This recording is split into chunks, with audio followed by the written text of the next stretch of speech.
इस बात की तो हैरानी आप में से किसी को नहीं हुई होगी कि सीबीआई को श्री सत्यपाल मलिक के पीछे छोड़ दिया। वो होना ही था। हैरानी इस बात की हमें तो हुई, मुझे पूरा भरोसा है आपको भी हुई होगी, कि ये करने में 10 दिन क्यों लगा दिए साहब ने। तबीयत तो ठीक है साहब की, हमारे 10 दिन लग गए सीबीआई को सत्यपाल मलिक जी को बुलाने में। हमें बड़ी चिंता हो रही है साहब की।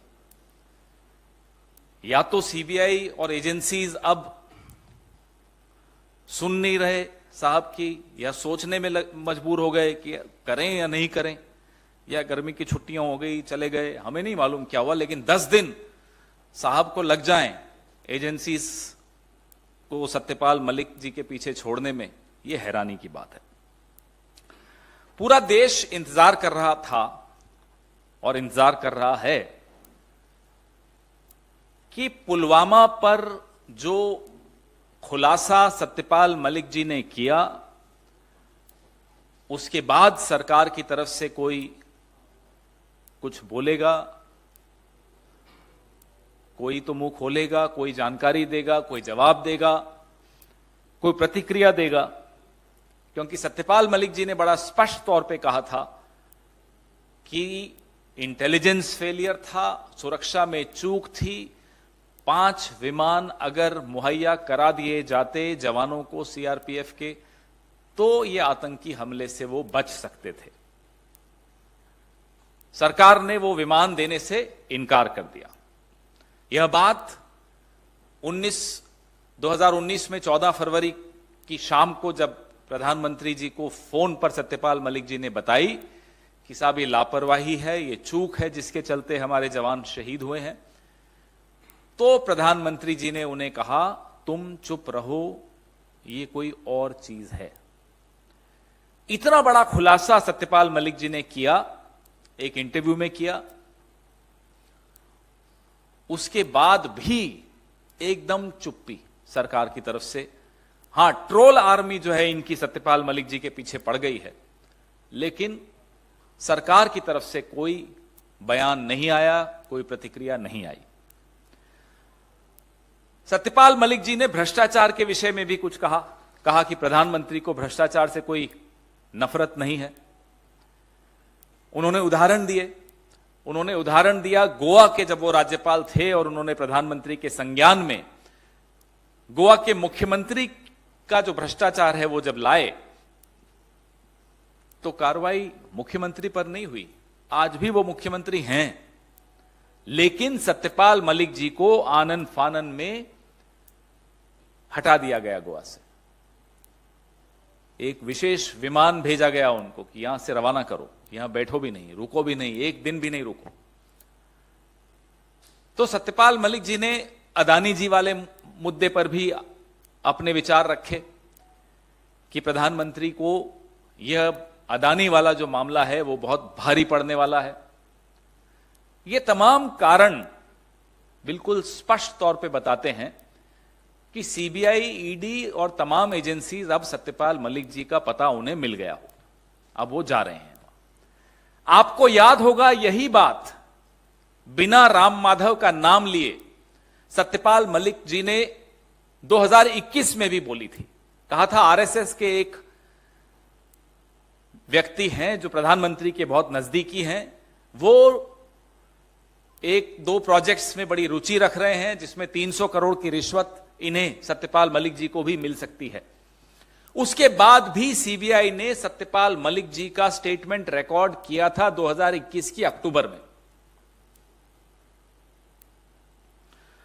आज फिर से खबर तो यह आ रही है कि सत्यपाल मलिक जी का स्टेटमेंट सीबीआई रिकॉर्ड करने वाली है। जिस व्यक्ति का नाम लिया उसके बारे में कोई जानकारी?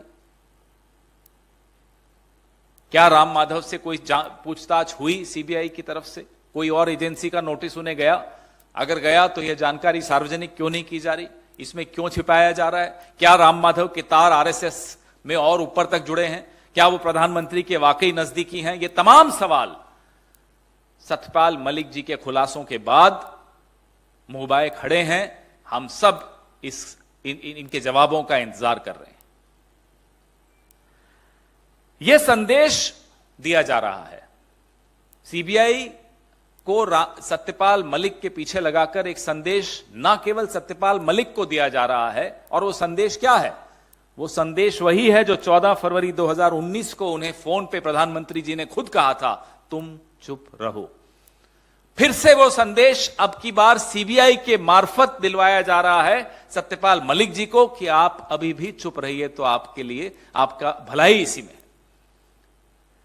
ना केवल यह संदेश सत्यपाल मलिक के लिए है, यह संदेश ऐसे तमाम लोगों के लिए है जो न तो पेड़ हैं और ना ही वो रेड से डरते हैं, उनमें जमीर है, उनके भीतर सत्य की आवाज है, वो आज सवाल पूछने की हिम्मत रखते हैं। तो उनको ये धमकाया जा रहा है कि अगर आप सत्यपाल मलिक जी की तरह मुंह खोलेंगे तो आपके दरवाजे पर भी सीबीआई दस्तक देगी। ये स्थिति साहब ने एजेंसीज की बना दी है, ये स्थिति साहब ने संविधान की बना दी है। और ये व्यक्ति कौन है? सत्यपाल मलिक कोई कांग्रेस के नहीं है, कोई विपक्ष के नहीं है।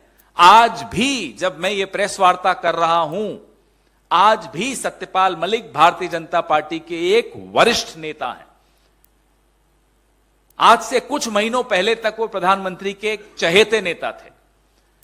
आज से कुछ महीनों पहले वो राज्यपाल भी थे। आज से 1.5 साल पहले वो जम्मू कश्मीर जैसे संवेदनशील राज्य के राज्यपाल थे, 2-2.5 साल पहले। तो लगातार आपने उनको एक से एक अच्छी पोस्ट दी। आज जब वो कुछ सवाल पूछ रहे हैं तो आप सीबीआई उनके पास भेज रहे हैं। जिस पर आरोप लगाया, सुना है वो अमेरिका में घूम रहे हैं, और जिसने आरोप लगाया वो अब सीबीआई के चक्कर काटेगा। तो जो राहुल गांधी बार बार हम सबको कहते हैं डरो मत, यह बात अब लोगों को समझ में आने लगी है। यह बात शायद सीबीआई को भी समझ में आने लगी है। 10 दिन इसीलिए लगे होंगे। और सत्यपाल मलिक जी के खुलासों के बाद ऐसे कई लोग हैं जो और कई खुलासे करने वाले हैं। इस सरकार के 9 साल जिस तरह से गुजरे हैं, जिस तरह से निर्णय लिए गए हैं, जिस तरह की नीतियां निर्धारित की गई हैं, ऐसी कई चीजें हैं जो इन्हें ये छुपाना चाहते हैं, और ऐसे कई लोग हैं जो वो बातें बताना चाहते हैं। आने वाले दिनों में आप सबके लिए बहुत रोचक होने वाले हैं और लोकतंत्र के लिए बहुत अच्छे होने वाले हैं, क्योंकि लोकतंत्र की रक्षा सत्यपाल मलिक जैसे लोग ही करते हैं जो सही वक्त पे बोलना जानते हैं। आपके सवाल।